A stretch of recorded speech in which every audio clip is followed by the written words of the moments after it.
Donna. My name is Diana Daniels, YPO Region Europe, and I am the CEO and founder of Flores Group working in telecom, labor, and financial inclusion. It's my pleasure to be hosting the Leader of Leaders podcast brought to you by the YPO Leadership Development Network. Today we have a super guest. She is an amazing YPO from Mexico. She's been a YPO since 2011, Monica Flores. She is in the Mexico Gold chapter and is the president of Latin America ManpowerGroup, responsible for the company's operation across 18 countries with more than 3,700 employees, 12 specialized services in Mexico, and over 70,000 associates in the rest of the region. Monica has been acknowledged as one of the most powerful businesswomen in Latin America and one of the 10 main global promoters of diversity. She has been awarded the 2011 Distinguished Woman by the Mexican Senate Outstanding Businesswoman of the Year in Mexico, Latin America by the Mexican Institute of Public Accountants, and the Woman of the Decade in Innovation and Leadership by the Women Economic Forum. Welcome, Monica. Thank you for being here with us. Thank you for the invitation. I'm very proud to be here with you. Amazing. Monica, the company you run in Mexico, Manpower, recently surveyed more than 40,000 employers across 40 countries and discovered that global talent shortage are at a 16-year high, with 3 out of 4 employers reporting difficulty in finding talent. Why is it happening? Why is this case? Well, many things are happening at the same time. On one hand, the pandemic changed the world of work. Companies change the needs they have of their collaborators and the competencies they are looking for. The way we are working and the way we are productive has also changed. And the other thing that changed is the expectation of employees about what's work, what they need from their companies, and what they are looking for. So this is the perfect storm. So in that survey that you mentioned, 75% of employers around the world say that they didn't find the candidates they need at the moment they need them. And it's quite interesting because in one hand, we have millions of people looking for a job, of an opportunity. And on the other hand, we have thousands of employers looking for candidates to implement their business strategy. So this mismatch of what is needed and what is the offer of talent makes things very interesting. One of the reasons that we think this is a biggest problem is because the needs of the employers have changed. Now they are looking not only for academic knowledge or technician expertise, they are also looking for human competences like collaboration, communication, leadership, resilience, curiosity, and things that not all the people have and that are difficult to find and difficult to develop. So that's why we think that the future of work is here and that we need to accelerate the path to build that kind of competencies in the pool of talent that we are having in the world. But Moni, something is different from how do we hire and retain talent today. And maybe when we were younger and, we're looking for that opportunity and so on. I talk with many YPOers, friends of us, and they have the same issues. It's like, how difficult is to motivate the people? How difficult is to retain this talent? What has changed?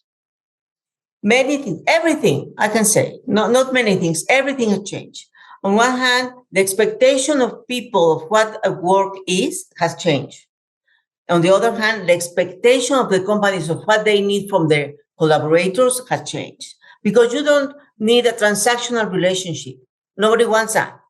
We want a win-to-win relationship in which the employee have not only a money or a salary, they have other things that have in a company, like opportunities to learn, opportunities to grow, opportunities to develop other kind of skills. And employers are looking not only for, follow a process. We want people that innovate. We want people that suggest different things to do in a better way.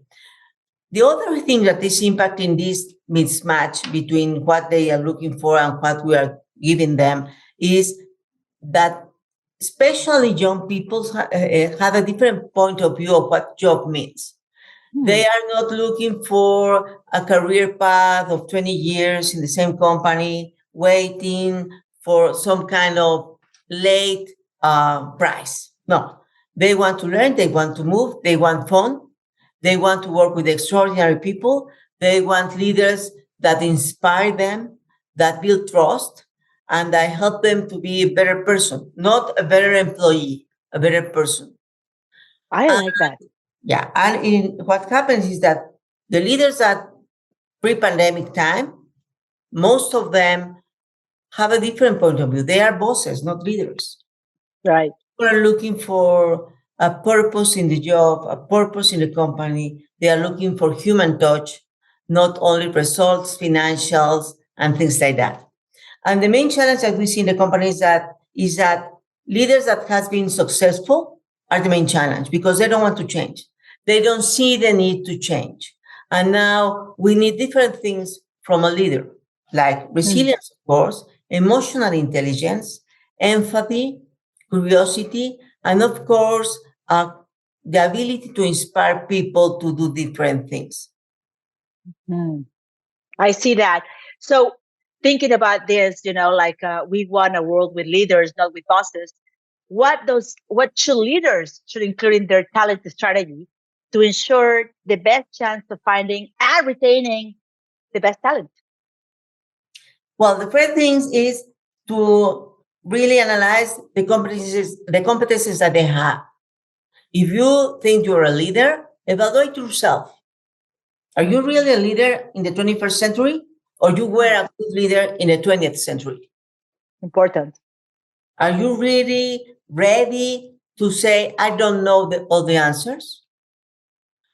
Are you really ready to say, I need help? Are you Mm. really ready to say, I made a mistake? Are you really open to different kind of person working around you? To build diverse teams, to look and to work with people that it's different from you, that are able to ask you tough questions, Mm. that they don't care if they say, I don't agree with you in the middle of a meeting. Are you ready to keep learning things or not? Yeah. If you're Yeah. not ready for that, you will find tough times. You will have a lot of attrition. You won't find the right people, and you will find that competitors will win the market. I Because agree with you. successful business are those who have the right talent. That's true. It's all about the team that you have. So, what resources would you recommend to leaders that are looking to gain insight into finding and retaining talent? What can you recommend to them? The first thing is to be clear on how communicating the purpose of the company. Communication becomes a really key thing in order to motivate and retain. Then finding a way on how you can match the company purpose with the individual purpose. Right. What is in the company for the people as a person, not as a worker. The second thing is be ready to be close to the people, not only sending nice emails or good videos trying to motivate. You need to be ready to be next to them. The other thing that I think we need to do is change the perception that you have as an employer. You need to build a new brand that Hmm. needs to be sexy, if I may say, that need to be human, that need to talk to every single generation, to different genders, to different religions, to different races. And I think the key part is to build a new kind of companies that have a kind of ESG strategy that is Mm. not thinking only in profits, but only in to give to the society and to the environment and to the planet something positive. Um, and at the end, I think the one size fits one. All the standardized benefits and compensation, they don't work anymore. You need Yeah. to be very customized to give to every single people what they are looking for. I love this because it's very, into the curriculum that we're designing here in the Leadership Development Network in YPO, to all the programs that we're delivering to our members. And I love to hear this from you because it's kind of right on the spot. So we're coming like now to the section of this podcast where I'm going to shoot 10 questions for you.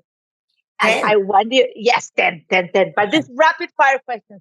So you need to tell me whatever it comes first to your mind. And on this, are you ready? Yeah, I'm ready. Super. Let's do that. So, are you a morning or a night person? Night person. I, me too.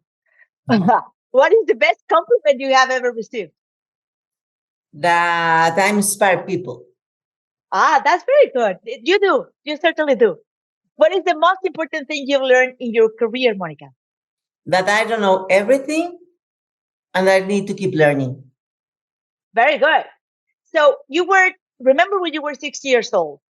What was your dream job? 6 years old? Yeah. I What wanted want you to to be? be an actress at that time. Oh, look Yeah, at I that. wanted to be, filming interesting movies, dancing in the theater. I want to be famous and rich. Well, right now you are filming a podcast with me. I don't know if that will make it, but it's fun. Already. So, how would you describe your job to a 4-year-old? How do I describe my job in? To a 4-year-old, to a kid that is 4-year-old. I would say, well, I have a very interesting and fun job in which I can help people to find new opportunities in life. I love that because you do. You truly do. So, what is the one thing that makes you feel inspired? I think that helping other people to be a better person. That's pretty cool. And then, what's something that people might misunderstand about you? Probably sometimes they think that I'm very rude, I'm very tough, but at the end, I'm a very sweet person.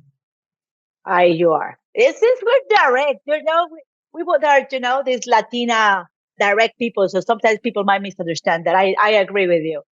All right. So, if you need to resume your life in a book, what would be the name of that book in one word? Dreaming. Ah, very nice. I like it. Uh-huh. So I'm gonna challenge you on this one. So let's say that you have a billboard, right on the big highway in Mexico or any other place in New York, like right there in Times Square, and you can have there anything you wanted. What would you put in that billboard and why?